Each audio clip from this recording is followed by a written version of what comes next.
Hi everyone. Today I am going to show you how I installed this Yaesu FT-7900 in my 2004 Toyota Tundra truck. This ham radio came with a detachable faceplate, and I will show you how I mounted that. And so just the base unit is under my seat, and then the detachable faceplate is mounted on my dash. So starting off, mounting this to your battery, the Yaesu 7900 kit came with some 14 gauge positive and negative wire, but they don't have terminal ends.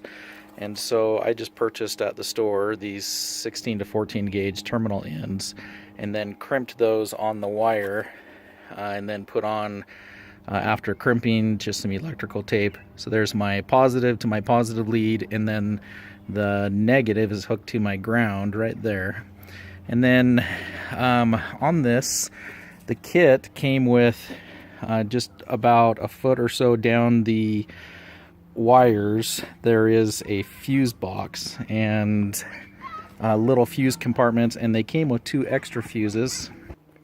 And they weren't very waterproof looking, and so I actually worked this into my fuse compartment, which is right underneath this lid. So I've wrapped those little fuse containers that were already pre-spliced into your cabling, wrapped those with duct tape, and then put them in this fuse compartment just to try to help water stay out of there. And then picked up at Harbor Freight some of this black loom. Is where you can get this, or get it off of Amazon. It's only like $2 or $3, and so it's got a seam on it where you can put it over top of your wire, and then I ran that down the side of my steering column and zip tied it in several spots. You can see zip tied, and there it is way down there attached to the side of my, just some cabling there, so it won't wiggle around. Now ideally it would be best if I was able to just take the wire right from the battery and go straight through the front of the engine compartment there in through the firewall. And there is, right down in this corner, there is a little rubber grommet, but it just didn't look like there was enough room in that where I could push the lead ends from the cabling through that. And so that's why I picked up this black plastic loom and then wrapped the wire in that, and had to go underneath my truck. So visually that wire is coming from the engine compartment down underneath the truck, and then I found there's a rubber grommet right underneath about this spot. And so I took off this plastic running or kick plate and peeled back the vinyl there, and it exposed the wires, and there you can see the red and black lead coming out of that. So now I'll look underneath the truck and show you guys where this is at. Okay, so you can see that black plastic loom. So my red and black wire leads come from the engine compartment back underneath. Sorry, it's kind of shaky. So there it is right there underneath the truck. And then that leads up to this rubber grommet. So the plastic loom I just wrapped with electrical tape on this end, and then zip tied that all over the place. And that rubber grommet I was able to punch through with just a Phillips screwdriver. It was pretty flexible, and it sealed it fairly tight once I punched through.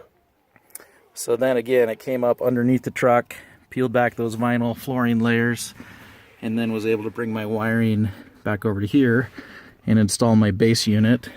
The base unit is screwed onto this metal part of the frame, pre-drilled 4 holes, and there you can see 4 sheetrock screws that sheet metal screws that I purchased and put in.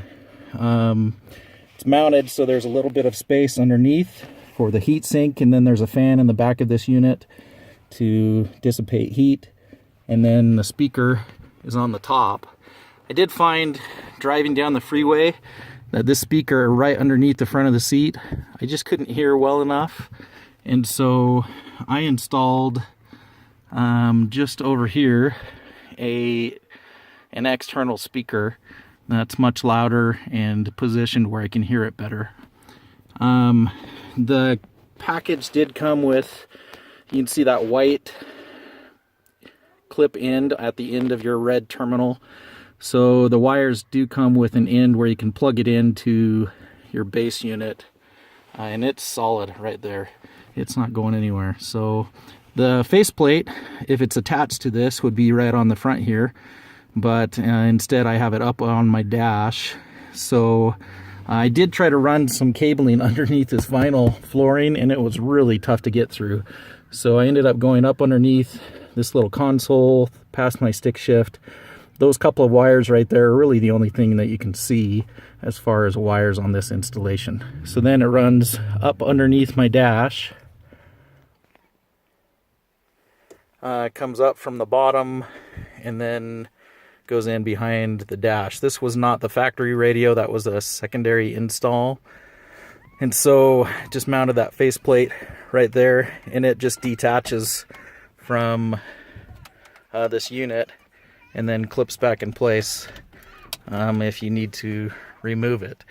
One thing with this unit, the Yaesu has the microphone jack on the right side, and it just happened to be right in way on this 2004 Toyota Tundra, right in way of this cup holder.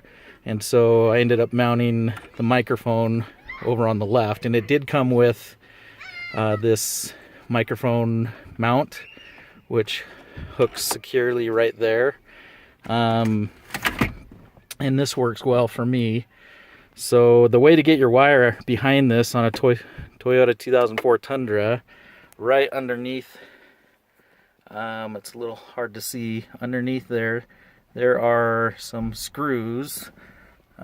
There it is, you can see it. So that screw, there's one at the top of each of these air vents, and then there's 3 screws, 1, 2, 3 behind these knobs. So you got to wiggle that and pull it off, and there's a screw next to the knob. So remove those 3 screws and these 2 up by the air vent, and then just carefully pry that black metal face off of your dashboard, and the whole black face on that dash just pops right off and will hang out there, and you can run your wire back down underneath. There's lots of room back there to feed something through. So then again, there's that external speaker, works really well. And before, here you can see my base unit right down there. I just couldn't quite hear the speaker good enough while I was driving, especially on the freeway. This unit I have mounted, well actually when you turn it on, so the 12.8 volts, which is kind of cool that it shows the voltage coming from your battery, and also has a timer on it where if you leave it on, you don't need your keys in the ignition to have this running. So this one I have it programmed to shut off after an hour and a half. If I forget about it, it'll turn off by itself. So I've got this programmed to just scan multiple channels in Utah, here where I live, and pick up lots of traffic in this area along the Wasatch Front.